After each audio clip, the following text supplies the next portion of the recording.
This is Letter to Sons. I'm Doug Keating. I'm identifying the best 3 albums by my top 50 favorite rock bands of all time. Today, number 43, Generation X, one of the original punk bands out of London. In case you don't recognize the name, just look at that guy. That's Billy Idol back in the day. Here are the 3 criteria I used for crafting this list. First, the band has to have released at least 3 albums. Man, that's cutting it close for this band. They only released 3 albums. Second, greatest hits albums are allowed. I'm not including one on this list. Generation X's greatest hits is basically the mashup of all 3 albums.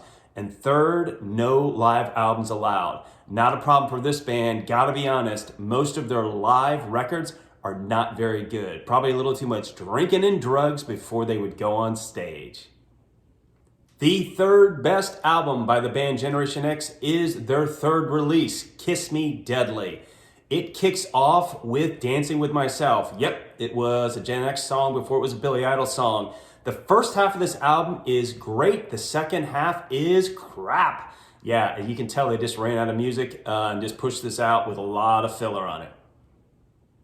The second best album by Generation X is Valley of the Dolls, their sophomore release. It includes several really good songs on it.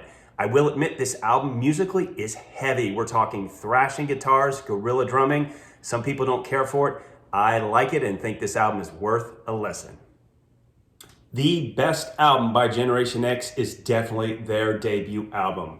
As I mentioned, they were one of the original punk bands out of London, and this album really captures that time. It includes the song Kiss Me Deadly, one of my favorites, 100 Punks, Your Generation.